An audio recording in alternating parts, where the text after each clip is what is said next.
लोकसभेसाठी उद्धव ठाकरे गटाच्या उमेदवारांची 17 जणांची यादी या ठिकाणी जाहीर झालेली आहे आणि त्यामध्येच सर्वात प्रतिष्ठेची ठाण्यामधून राजन विचारे यांना या ठिकाणी उमेदवारी मिळालेली आहे।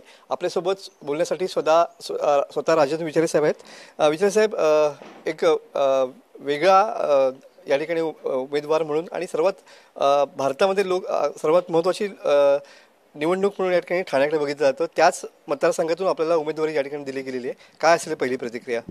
मला वाटतं सर्वप्रथम मी हिंदू हृदय सम्राट शिवसेना प्रमुख बाळासाहेब ठाकरे, आमचे गुरुवर्य धर्मवीर आनंदीगे साहेब, त्याचबरोबर ज्यांनी मला या लोकसभेची तिकीट या ठिकाणी उमेदवारी दिली ते आमचे पक्षप्रमुख उद्धव ठाकरे साहेब आणि आदित्य साहेब, या सर्वांना मी धन्यवाद देतो। आणि तुम्ही बघितलं असेल गेल्या 35 वर्षाच्या कारकिर्दीमध्ये या आदरणीय हिंदू हृदय सम्राट शिवसेना प्रमुख बाळासाहेब ठाकरे साहेब असतील आणि पक्षप्रमुख उद्धव ठाकरे साहेब असतील, यांनी माझ्यावरती विश्वास ठेवून मला वाटतं 4 वेळा नगरसेवक, त्यानंतर महापौर, त्यानंतर आमदार, त्यानंतर 2दा खासदार म्हणून काम करण्याची संधी दिली आणि आता तिसऱ्यांदा त्यांनी तो विश्वास टाकलेला आहे। त्या विश्वासाला कुठे तडा जाणार नाही। आणि ठाणे हा शिवसेनेचा गड आहे, हा कोणाची मक्तेदारी नाही।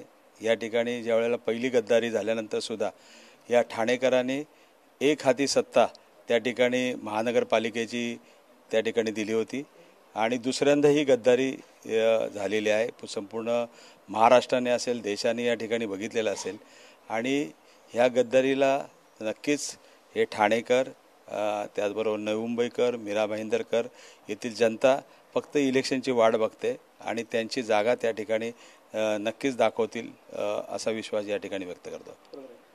मी म्हटल्याप्रमाणे ठाणे हे शिवसेनेचा बालेकिल्ला, तर दुसरीकडे मुख्यमंत्री एकनाथ शिंदे यांचं सुद्धा होम पिच या ठिकाणी आहे। कसं बघता या लढतीकडे आणि कितपत या उमेदवारीनंतर कितपत आव्हान वाटतं? मला वाटतं त्या होम पिचमधला मी सुद्धा एक खेळाडू आहे आणि नक्कीच मी 35 वर्ष बॅटिंग करतोय आणि या जनतेच्या मनामध्ये मी त्या ठिकाणी आहे आणि म्हणून मला 35 वर्ष या जनतेने हे काम करण्याची संधी दिलेली आहे आणि नक्की विश्वास आहे की परत एकदा जनता त्या ठिकाणी असाच विश्वास दाखवेल आणि या गद्दारीला मुठमाती देईल। सर, या ठिकाणी संपूर्ण भारताचं लक्ष या ठाणे लोकसभेकडे लागलेलं पाहायला मिळतं आहे।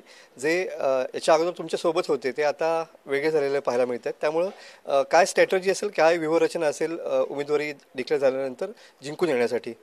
मला वाटतं 10 वर्ष या लोकसभेचा खासदार म्हणून या ठाणे शहराचे प्रश्न, नवी मुंबईचे प्रश्न, मीरा भाईंदरचे प्रश्न या ठिकाणी गेल्या 10 वर्षात मी नक्कीच सोडवलेले आहेत आणि सर्वात म्हणजे महत्त्वाची जे आज देशामध्ये ज्या पद्धतीने खरेदी विक्री चालू आहे आणि ज्या पद्धतीने ईडी, CBI असेल किंवा इतर एजन्सी त्या ठिकाणी काम करत आहेत आणि जाणून बुजून विरोधातल्या लोकांना त्या ठिकाणी आज तुम्ही बघितलं केजरीवाल यांना 3दा मुख्यमंत्री झालेल्या माणसाला ज्या पद्धतीने त्यांच्यावरती गुन्हे दाखल केले आणि त्यांना अरेस्ट केलेले आहे, असे कित्येक उदाहरणं असतील की त्या ठिकाणी त्यांच्या पक्षात गेल्यानंतर त्या ठिकाणी स्वच्छ होऊन त्या पक्षामध्ये ते घेत आहेत आणि अशा पद्धतीने आज तुम्ही बघितलं असेल की ह्या संबंध ह्याचा संपूर्ण देश बघतोय आणि नक्कीच या देशामध्ये परिवर्तन घडेल आणि खऱ्या अर्थाने तुम्ही बघितलं असेल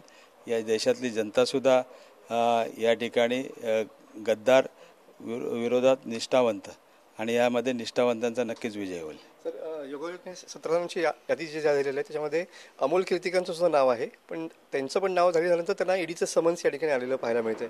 मला वाटतं त्यांच्या पायाखालची वाळू घसरलेली आहे आणि त्यांना नक्की हे आहे की त्यांना विश्वास नाही आहे की या ठिकाणी आपला या ठिकाणी कशा पद्धतीने या परत सत्ता या ठिकाणी आपण हातात घेऊ आणि म्हणून त्यांच्या हातून असे चुकीची कामं या ठिकाणी चाललेली आहेत। सर, ठाण्यामधून विजयाची हॅट्रिक करणार? मला वाटतं जनता नक्कीच या ठिकाणी विश्वास दाखवेल असा मला विश्वास आहे। नक्कीच। हे होते राजेश विचारे सर। कॅमेरामन समित गजनेसह मी मनोज लेले, TV9 मराठी, गुहागर, रत्नागिरी।